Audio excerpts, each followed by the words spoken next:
तो एक तरफ अपनी नीयत की वजह से कतर सुर्खियों में है, दूसरी तरफ उसका पड़ोसी मुल्क सऊदी अरब भी चर्चा में है। इसकी वजह है उसके क्राउन प्रिंस जो प्रधानमंत्री बने तो उनके लिए अमेरिका के दरवाजे भी खुल गए।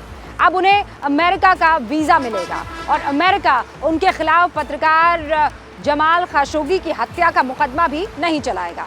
अमेरिका इस रियायत के पीछे उसके स्टेट हेड होने की दलील दे रहा है, लेकिन इसे अमेरिका की हार और सऊदी अरब की जीत के तौर पर पेश करने वाले भी कम नहीं दिख रहे हैं। सवाल यह है कि सऊदी क्राउन प्रिंस क्या वाकई इतने ताकतवर है कि अमेरिका झुक जाए? आपको दिखाते हैं सऊदी क्राउन प्रिंस मोहम्मद बिन सलमान की वो कहानियां जो आपको हैरान कर देंगी। सऊदी अरब के क्राउन प्रिंस मोहम्मद बिन सुल्तान अब अमेरिका जाएंगे तो उन्हें पत्रकार जमाल खाशोगी की हत्या के मुकदमे का सामना नहीं करना होगा। क्राउन प्रिंस सलमान ने सितंबर में सऊदी अरब के प्रधानमंत्री की कुर्सी संभाली थी। इसके बाद बाइडेन प्रशासन ने उनकी अमेरिका यात्रा पर लगी पाबंदी हटा ली। हालांकि अमेरिका ने यह बात साफ कर दी है कि पाबंदियां हटाने का मतलब सऊदी क्राउन प्रिंस की बेगुनाही नहीं है। क्राउन प्रिंस सलमान के आलोचकों में गिने जाने वाले पत्रकार जमाल खाशोगी की साल 2018 में इस्तांबुल में हत्या की गई थी। अमेरिका का आरोप है कि सऊदी अरब के काउंसुलेट में हुई खाशोगी की हत्या के पीछे क्राउन प्रिंस सलमान का हाथ था। हालांकि सऊदी अरब इससे हमेशा इनकार करता रहा। अमेरिका की तरफ से सऊदी क्राउन प्रिंस को मिली राहत के बाद खशोगी की मंगेतर रह चुकी हेटिस सेंगिज ने ट्विटर पर लिखा, जमाल की आज फिर मौत हो गई।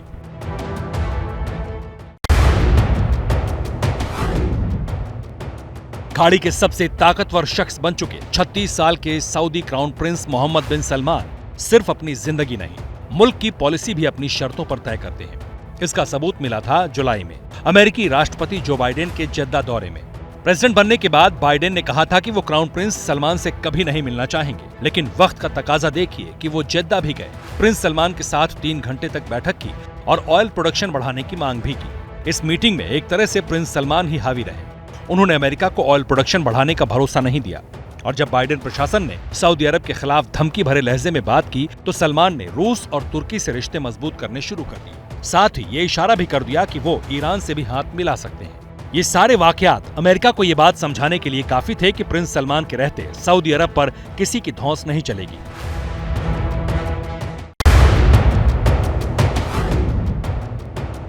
सऊदी के क्राउन प्रिंस सलमान की पहचान एक ऐसे अक्खड़ प्रशासक की रही है जो अपना रास्ता साफ रखने के लिए क्रूरता की किसी भी हद तक जा सकता है। उनके गुस्से के बारे में भी बहुत सी बातें कही जाती हैं। हालांकि ये बात बहुत कम लोगों को पता है कि उन्होंने गुस्से में आकर 2016 में अपनी मां को ही कैद कर लिया था। मीडिया रिपोर्ट्स के मुताबिक साल 2016 के आसपास प्रिंस मोहम्मद बिन सलमान किसी बात पर ऐसे भड़के कि अपनी मां को ही महल के तहखाने में नजरबंद कर दिया। ये सब इस तरह किया गया था कि सऊदी किंग को भी ये बात लंबे समय तक पता नहीं चली कि इस मामले में उनके बेटे का ही हाथ था। टेलीग्राफ की एक रिपोर्ट के मुताबिक अमेरिकी खुफिया विभाग के 18 अफसरों ने इसकी पुष्टि की थी।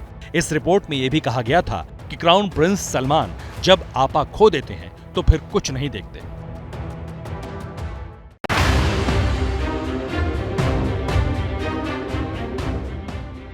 सऊदी के क्राउन प्रिंस सलमान को नाफरमानी और अपनी ताकत को चुनौती बर्दाश्त नहीं है। यही वजह है कि घर वाले हो या कोई बाहरी, उनका गुस्सा सब पर एक जैसा टूटा है। इसका सबूत खाशोगी की हत्या के बाद सामने आया था। तब एक टेप दुनिया के सामने आया था जिसमें दावा किया गया था कि सऊदी अरब में खुद को सबसे ताकतवर बनाने के लिए क्राउन प्रिंस ने बेइंतहा जुल्म किए। साल 2019 में तख्ता पलट की साजिश के शक में क्राउन प्रिंस सलमान ने बड़ी संख्या में लोगों को जेल में डाल दिया। कैद किए गए लोगों में ऊंचा रुतबा रखने वाले पूर्व क्राउन प्रिंस मोहम्मद बिन नयाफ और किंग सलमान के भाई प्रिंस अहमद बिन अब्दुल अजीज भी शामिल थे। इससे पहले साल 2017 में भी तख्ता पलट के डर से क्राउन प्रिंस सलमान ने सऊदी अरब के सैकड़ों अमीरों को गिरफ्तार करवा लिया था। इन सभी लोगों पर भ्रष्टाचार के आरोप लगाकर उनकी करीब 100 अरब डॉलर की संपत्ति भी जब्त कर ली गई थी। सऊदी क्राउन प्रिंस MBS अपनी आलोचना करने वाली चचेरी बहन को भी जेल भेज चुके हैं। साल 2019 में राजकुमारी बसमा बिन्त सऊद को उनकी बेटी के साथ गिरफ्तार किया गया था। उन्हें इसी साल रिहाई मिली है।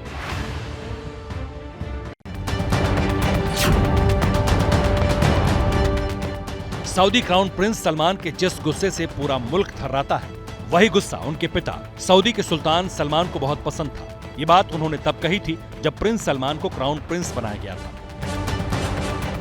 दरअसल प्रिंस सलमान के पिता सुल्तान सलमान बिन अब्दुल अजीज अल सऊद ने साल 2015 में सऊदी अरब की गद्दी संभाली थी। उस वक्त तक किंग सलमान के भाई मुकरिन बिन अब्दुल अजीज को अगला क्राउन प्रिंस माना जा रहा था, लेकिन सिर्फ 2 साल बाद यानी 2017 में सऊदी के सुल्तान ने प्रिंस मोहम्मद बिन सलमान को तख्त का वारिस घोषित कर दिया। सऊदी किंग का ये फैसला चौंकाने वाला था, लेकिन किंग सलमान ने अपने फैसले पर जो सफाई दी वो और भी हैरान करने वाली थी। तब किंग ने कहा था, ये मेरा इकलौता ऐसा बेटा है जो बेदर्द है। इसकी यही खासियत सऊदी अरब को कंट्रोल करने के लिए काफी है।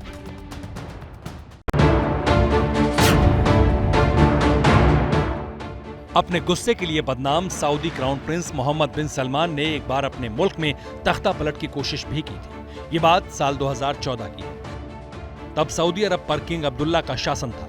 सऊदी अरब के पूर्व खुफिया अधिकारी साद अल जाबरी ने अमेरिकी न्यूज चैनल CBS न्यूज को दिए इंटरव्यू में कहा था कि क्राउन प्रिंस सलमान राजगद्दी हासिल करने के लिए किंग अब्दुल्ला की हत्या करना चाहते थे। इसके लिए उन्होंने रूस से जहरीली अंगूठी खरीदी थी। वो इस अंगूठी की मदद से हाथ मिलाकर किंग अब्दुल्ला को मारना चाहते थे। अल जाबरी ने यह भी कहा था कि MBS के पास टाइगर स्क्वाड नाम की टीम है जो लोगों को किडनैप करके उनकी हत्या कर देती है।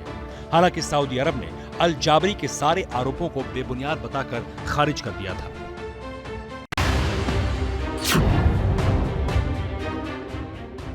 क्राउन प्रिंस मोहम्मद बिन सलमान ने साल 2017 में एक मिसाइल हमले का बदला लेबनान के प्रधानमंत्री रहे सादा हरीरी से इस्तीफा लिखवा कर लिया था। दरअसल सऊदी अरब का कहना था कि ईरान में बनी ये मिसाइल यमन को आतंकी संगठन हिजबुल्लाह ने सप्लाई की थी। हिजबुल्लाह लेबनान में हरीरी सरकार का सहयोगी था। यही वजह थी कि जैसे ही हरीरी सऊदी अरब पहुंचे, सिक्योरिटी फोर्सेज ने उन्हें निगरानी में लेकर उनका फोन जब्त कर लिया। इसके बाद किंग सलमान और MBS ने उन्हें मिलने के लिए बुलाया। अगले दिन हरीरी सऊदी अरब के सरकारी न्यूज चैनल पर आए और इस्तीफे का ऐलान कर दिया। नतीजा ये हुआ कि लेबनान में हंगामा हो गया।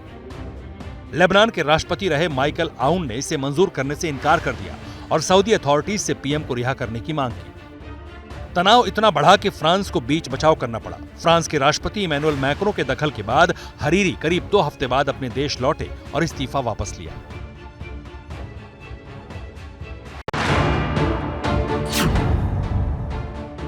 सऊदी अरब आजकल अपने क्राउन प्रिंस मोहम्मद बिन सलमान की नशे के खिलाफ मुहिम के चलते खूब चर्चा में है।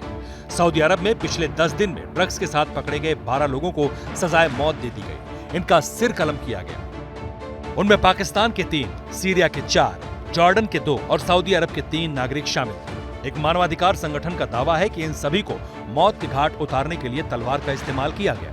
अगर इस साल की बात करें तो सऊदी अरब में अब तक 132 लोगों को मौत की सजा दी गई। सऊदी अरब के क्राउन प्रिंस ने साल 2018 में एक इंटरव्यू में कहा था कि वो अपने मुल्क में मौत की सजा कम करने जा रहे हैं। साल 2020 में भी सऊदी सरकार की तरफ से इसी तरह के संकेत दिए गए थे। लिहाजा सजाए मौत के इन मामलों को सऊदी क्राउन प्रिंस की वादा खिलाफी के तौर पर पेश किया जा रहा है। जैसे ही घड़ी का काटा दोपहर 2:30 पे आए, बबीता जी का दिल सास बहू साजिश के लिए मचल जाए। और ये है इनकी बहू, पूरे दिन ऑफिस की टेंशन हो जाए गॉन जब ये करें अपना फेवरेट शो फ्री टाइम पे ऑन। इनकी तरह आप भी देखें अपना फेवरेट शो अपने टाइम पर और डाउनलोड कीजिए ABP लाइव ऐप अपने स्मार्ट टीवी पर।